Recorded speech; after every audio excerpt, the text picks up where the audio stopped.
재산 증식 과정과 관련해서 앞에 이 두 분의 다른 의원님도 말씀하셨습니다만 6억의 증가 과정 이것에 대해서 좀 소명을 해주셨으면 좋겠고, 그 다음에 두 번째는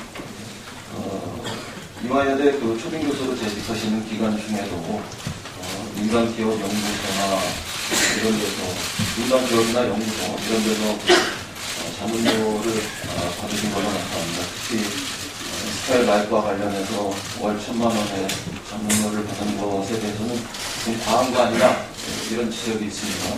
그 관련해서 어떤 후보자의 공식적인 소명을 좀 듣겠습니다. 먼저 전반적으로 재산 증식 과정을 그런 말씀을 좀 드리겠습니다. 이번 청문 과정을 통해서 저도 젊은 날에 사회생활을 시작할 때부터 오늘까지 모든 과정을 훑어볼 수 있는 그런 기회를 가졌습니다. 여러 가지 긍정도 있었고 또 그 시대에 살았던 사람으로서 모두를 떳떳하다라고 얘기하는 어렵다는 점도 충분히 알고 있고요. 또 최근 여러 젊은 경제 사정이나 또 젊은 정부의 취업이나 마이크 좀 가까이 대서 그런 상황으로 인해서 또 많은 회의감도 있고 또 거부감도 있었을 것이라는 점 충분히 잘 알고 있습니다. 사실 저희 아내가 아까 지적이 있으셨습니다만 그냥 가정주부는 아니고 한 20여 년 저희 신혼부터 시작해서 추적 약국을 경영을 했습니다. 다음 정우택이 진행해 주시고. 그런 분이 작년 6월에 한 기획안지에서 이 북핵 문제 해결을 위해서 가장 먼저 북한의 체제를 안전하게 보장해 줘야 합니다. 이런 말씀을 하신 거에 저는 놀라움을 금치 못합니다. 북한이 원하는 것은 경제 지원이 아니고 체제 보장이다. 이런 언급을 하셨습니다. 우선 이 북한이 반국가단체라고 보고 계시죠? 그런데 국가의 안정과 국민의 생존과 자유를 보장해야 될 이 국정원의 수장이 이런 대국관을 갖고 있다는 것이 과연 옳은 것인가? 다시 한번 언급을 해주시기 바랍니다. 네. 지금 준비하는 대님께서 어떤 거부감을 갖고 계시는지 하시는지 충분히 잘 알고 있습니다.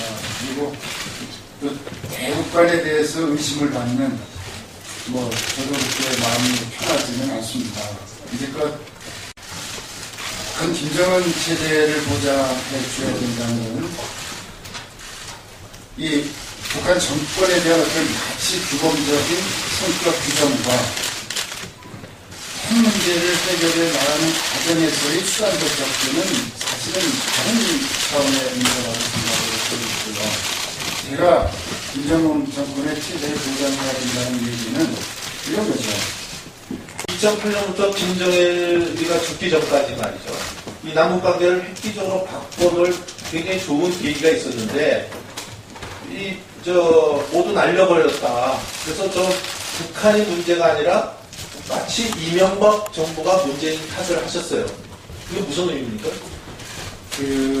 북한하고 저희가 오랫동안 협상을 해봤고, 앞으로도 뭔가 커다란 협상이 통일의 과정에서 필요할 거라고 생각을 합니다. 협상이라는 것이 기본적으로 상대가 약할 때 우리가 또 5월쯤 질문이 있을 때 하는 것이 훨씬 좋은 결과를 가져올 수 있다는 취지인데, 김정일 위원장이 쓰러졌을 때는 사실상 김정일 입장에서는 시간에 쫓기는 상황이었다는 거죠. 그 쫓기는 상황에서 우리가 조금 더 본격적인 협상을 했다면 많은 양보를 얻을 수 있지 않을까. 그러면 예를 들어서 이명박 정부 때 2008년에 금강산 관광객 피살 사건이 있었습니다. 또 2009년에는 북한의 2차 핵실험이 있었습니다. 또 2010년에는 천안함 폭침 사건이 있었습니다. 이런 북한의 도발에도 불구하고 체제 보장을 인정 보호하고 또 북한의 비위를 맞췄어야 되느냐, 그 질문에 대해서는 어떻게 하십니까? 북한의 비위를 저희가 맞출 이유가 없어요. 비위의 강조가 아니라 이런 사건이 있었는데 또 불구하고 그때 이런 어떤 조치를 하지 못했다, 이런 얘기를 해주시면 그게 답이 될 것 같아요. 제가 기본적으로 말씀드리는 취지는 북한에 뭐 아시다시피 한 사람에 의해서 이루는 그 체제에 취약한 상태에 있을 때 우리가 조금 더 적극적인 협상을 했더라면 뭔가 큰 결과를 얻어낼 수 있다. 또 추가로 더 질문하겠습니다. 또 정권 보장안을 받기 위해서 주한미군 철수라든지 또 탈북자 송환 또는 북한 인권 유지인에 대한 내정 간섭 등을 요구한다면 받아들이실 용의가 있으십니까? 제가 정확한 취지를 정권 안전 보장을 위해서 민정은가 지금 이런 제가 말씀드린 몇 가지를 요구한다면 받아들일 용의가 있느냐를 그건 저희가 받아들이기 어렵죠. 이렇게 알았습니다. 지금 북한이 말이죠. 이 체제 유지라는 명목하에서 끊임없이 우리한테 무리한 요구를 할 겁니다. 그래서 체제 보장을 강화해야 된다는 얘기에 대해서 지금 해명을 하시지만 일반 국민들이 들 때는 국정원 원장 후보자가 체제 보장을 당국가 단체에 대해서 체제 보장을 해야 된다는 데에 대해서 어떻게 이해를 하실 건지 말씀을 잘 가려주셔야 된다는 얘기를 드립니다. 특히 이 북한의 이 화전 양면 전술에 당해서 그동안 핵 이 개발 비용만 벌고 퍼주게 했다 이런 말씀이 많이 있거든요. 또 이거에 대해서 심지어 농락까지 당했다 이런 말도 있는데 이런 상황에서 북한의 이 체제 인정과 보장으로 핵 개발을 막을 수 있는 것처럼 발언의 언급으로 이렇게 들리는 것에 대해서는 좀 주의가 필요하다는 말씀을 드리고 그것에 대해서 분명한 해명을 이따 오후에 다시 한번 제가 질의하겠습니다. 예. 두 번째는 이 국정원 대략과 관련돼서 이 국정원이 말이죠. 국내 정보 수집 업무를 전면 폐지하겠다. 이렇게 이것에 대해서 문재인 정부는 추진하고 있는데 우리 후보자는 좀 입장이 다르신 것 같습니다. 다르십니까? 아니요, 전혀 다르지 않습니다. 근데 지금 얘기하신 거 보면 이게 국회에서 논의해달라 이렇게 얘기를 하시면서 이게 좀 다른 거죠. 그럼 다시 제가 물어보겠습니다. 그러면 이 국내 정보와 해외 정보를 각각 다른 것을 담당할 경우에 정보 공유에 문제가 있다고 생각하는데 그 점에서 어떻게 생각하십니까? 원래 국내 정보, 해외 정보가 물리적으로 구분되기는 어렵다. 저는 대공 수사력이 약화될 거로 보는데 어떻게 생각하십니까?